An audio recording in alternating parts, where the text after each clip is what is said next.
So here is the verse we're going to look at, which is right at the beginning of the Parsha, where it says, Shelakh lecha, send for yourselves, anashim, people, v'yaturu et eretz Canaan, to spy out the land of Canaan, asher ani noten livnei Yisrael, that I am giving to the children of Israel. Ish echad, each person. Literally it means one man.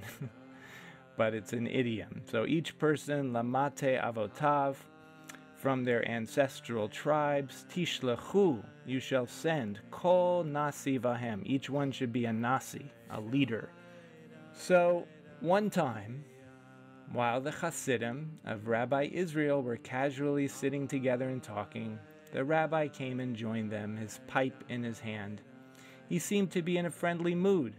So one of them asked, tell us, dear Rabbi, how can we best live in service of Hashem? The rabbi was surprised by the question and blurted, how should I know? But then he told them this story. Once there were two friends who were arrested for some crime and brought before the king. The king loved them and wanted to show them mercy, but he couldn't simply acquit them without appearing weak. So he devised a plan. A rope was to be stretched over an illusory pit, and the two friends were to walk across. If they reached the other side, they would be acquitted. But if they fell, they wouldn't really be hurt since the pit was only an illusion, but they would be put in jail. The rope was set up, and the first one made it to the other side, balancing on the rope. The second shouted to the first, tell me, how did you make it across? The first shouted back, I have no idea. I only know that when I began to fall to the left, I leaned to the right. And when I started to fall to the right, I leaned to the left.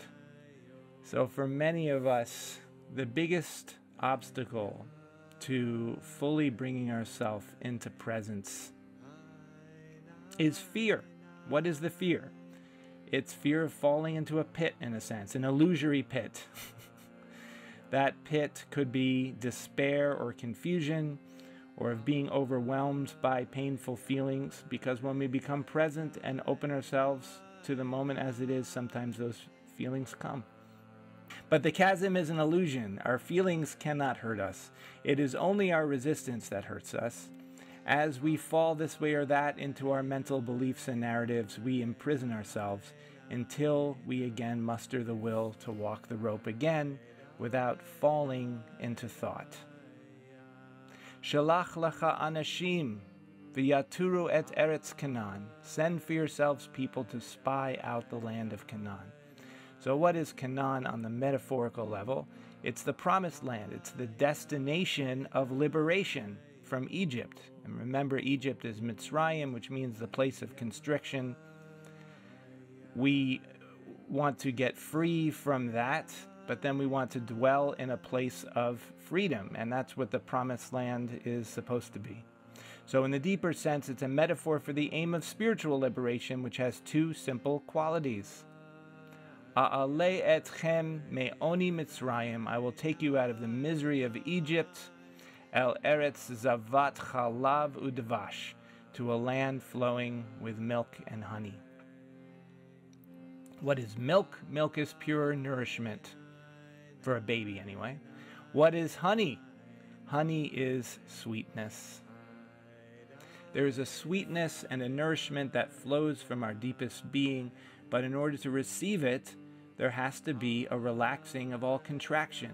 That's Mitzrayim, and an openness to this moment as it appears. But just as the spies were fearful of insurmountable giants, so too we tend to spy out the land in a merely intellectual way, too fearful to open ourselves. So the example of that would be if we get stuck just thinking about this teaching, but we don't actually practice it fully. So this is because on some level we know that if we truly open to reality as it is, there will be pain, sometimes, not always. That's the other part, which is that the pain is always temporary. But with resistance, if we are resisting the moment to some degree, which we tend to do unconsciously and automatically, at least we can hold back some of that pain. Vanehi ve'einenu kachagavim. We were in our eyes like grasshoppers. We might think, I'm not superhuman. How can I possibly do this inner act of surrender? How can I awaken fully? I'm just a person. I'm a human being. And because of that fear, presence can become only an idea, something we like to talk about but not to live. When that happens, the spies have won.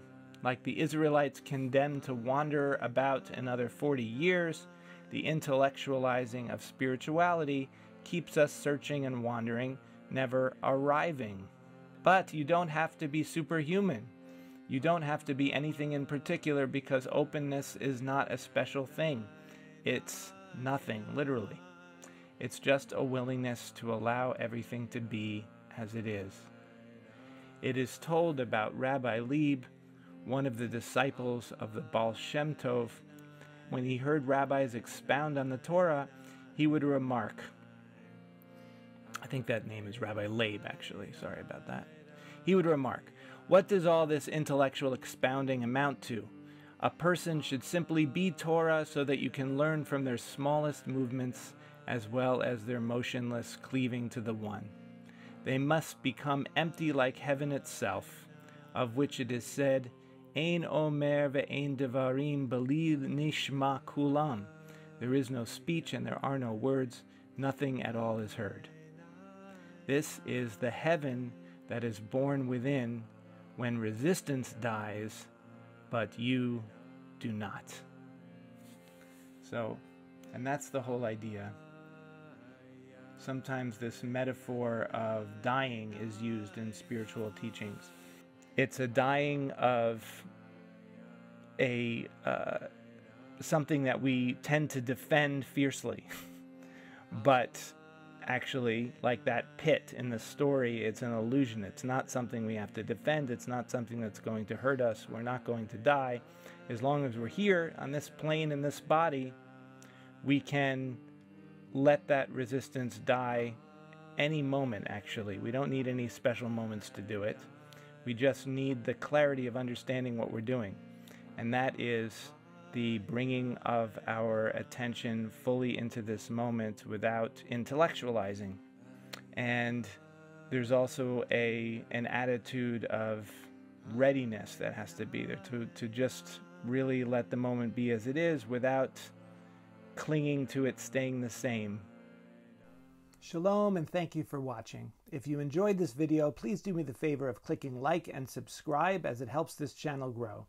You can also receive free instructional recordings to learn integral Jewish meditation, or meditate with us daily on Zoom when you try membership, also free for 1 month.